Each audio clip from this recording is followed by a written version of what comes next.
I can't summarize an 80,000 page book in 10 minutes. So I'm going to take a slightly different approach. 80,000 word, 80,000 word book, yeah.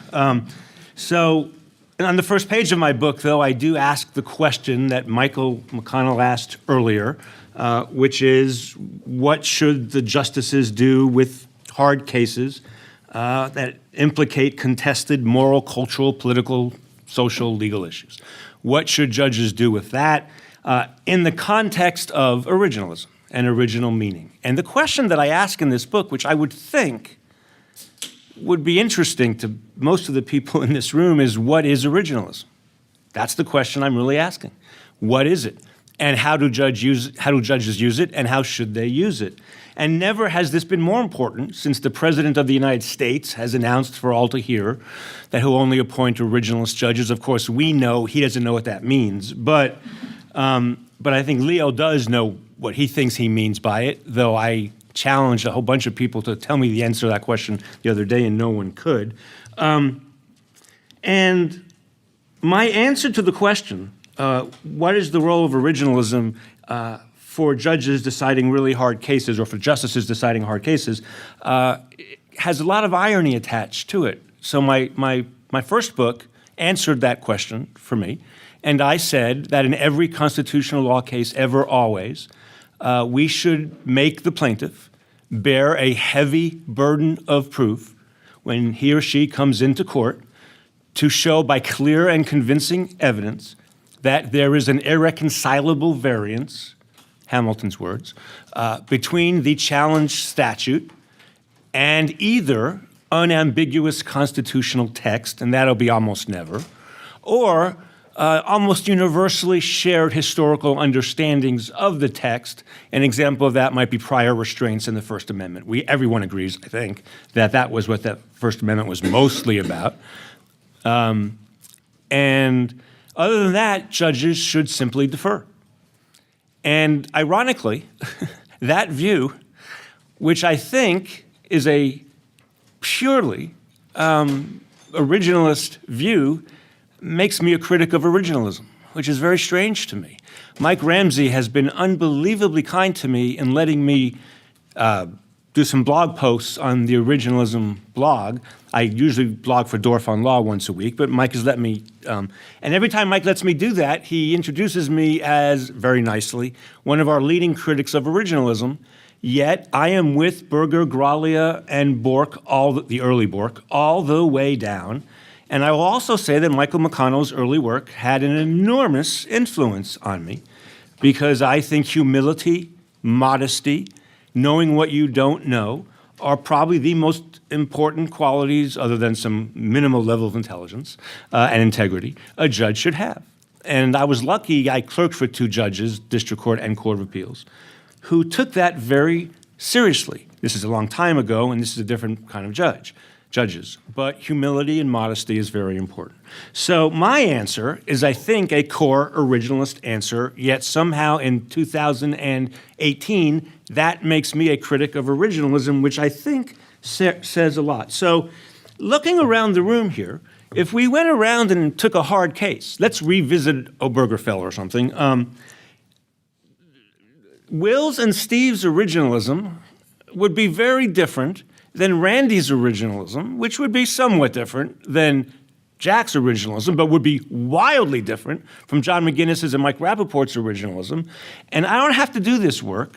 I really don't have to do this work, because it's already been done by Tom and Steve. And in a series of articles by Tom and Colby and Peter Smith, they have shown that the Keith Whittington, Larry Solomon, Randy Barnett, Jack Balkin moves of the mid-'90s, early '90s, late '90s, took the originalism out of new originalism. And that's not I am saying that today. I am one of 15 people to say that, at least, Saul Cornell and Tom and Peter and a bunch of other people.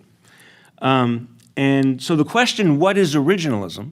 I think we have to wrestle with the fact that we know it's not Bork, Berger, and Graglia. I mean, that's not what anyone in this room except maybe Michael and maybe Stanley think. And then we get to Randy and Keith, and Randy and Evan are writing this article in many different transformations, which made my life difficult, giving examples of how judges should find the spirit of the Constitution in a good faith way in the construction zone. And I'm telling you, I talk to Mike Dorff every day. I know Bobbitt's work. I know Jack's work. I think they would agree with most of what you're writing about. So my question goes back to what's originalism?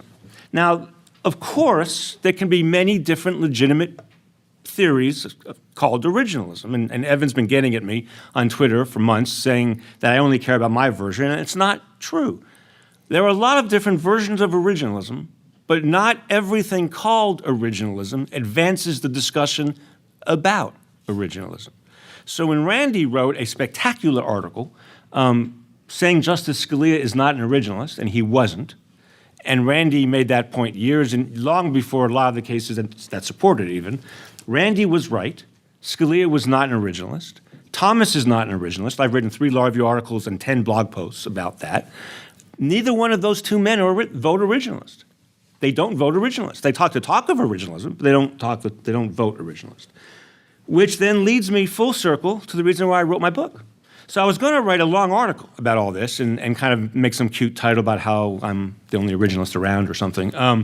But then Will and Steve, and especially Will's article in Columbia, comes out, and they characterize Blaisdell and Obergefell and Lawrence as, in other cases, Brown, of course, not the Brown that Michael's been doing, but a different kind of Brown, as originalist cases, or at least consistent with the idea that originalism is our law, despite the fact that Justice Kennedy could not be clearer in both Lawrence and Obergefell that he is rejecting the idea that any original meaning, original intent idea that the meaning was fixed in 1868, he clearly rejects. Every generation is going to call upon their values anew. He is not if Justice Kennedy is consistent with the idea that originalism is our law, we have a lot of conversation to have because I don't really understand that. Now, my analogy is this, and it's a little bit harsh. So I want to say, I think Will and Steve's work across the board is as excellent. It makes me jealous it's so good. Will's work on the shadow docket is something I've been working on transparency a lot in the Supreme Court. I wish I'd written that. I mean, it's a great idea. But I don't understand your work on originalism. And you know I don't understand it. And I wrote a whole article about it. Because if that's what originalism is, I think we have a hard time having a conversation. I can say, this is my analogy, it's going to sound silly, my statement, Shaquille O'Neal is tall, is an opinion statement. I mean, it's not a fact. Jack used this in his book, in his article. Tall is a word, it's a descriptor. If you don't agree with me that Shaquille O'Neal is tall, we can't have a conversation about tall without a whole lot more work to do. And I doubt we'll ever have a fruitful conversation about tall if you don't agree with me that Shaquille O'Neal is tall. If you're going to call all these cases originalist, then I think as Tom has written like 5 times, and Peter's written, you have, I think, and Peter too, then I don't know what originalism means anymore. And 5 years ago, that wasn't so much of a problem, but it's a big problem now when the President of the United States is saying, I'm only going to appoint originalist judges, and the Senate seems to be asking questions about originalism. Yet, in this room, the different answers to the question, what is originalism, we could write a book on that. I mean, it's just true. I mean, Mike Ramsey's originalism and Randy's originalism have nothing in common. Nothing in common. And Randy's originalism has nothing in common with my originalism, which stems from both a desire that judges do much less, and B, I've read the early cases from the 18th century and 1780s and 90s, and I believe my version is much more consistent with the original idea, which is this is a power we're going to have to use sometimes, but we don't want to. We're going to do it modestly. We're only going to do it when it's very, very, very, very clear, maybe irreconcilable variance or manifest tenor, which to Hamilton meant the same thing, I'm pretty sure. So I'll just in the end of my book, I suggest reasons why such smart people are saying such things. Because I just can't reconcile being really smart and Obergefell being an originalist decision. I can't reconcile those things. So that's the puzzle I was trying to solve, because I know they're smart. So what's happening here?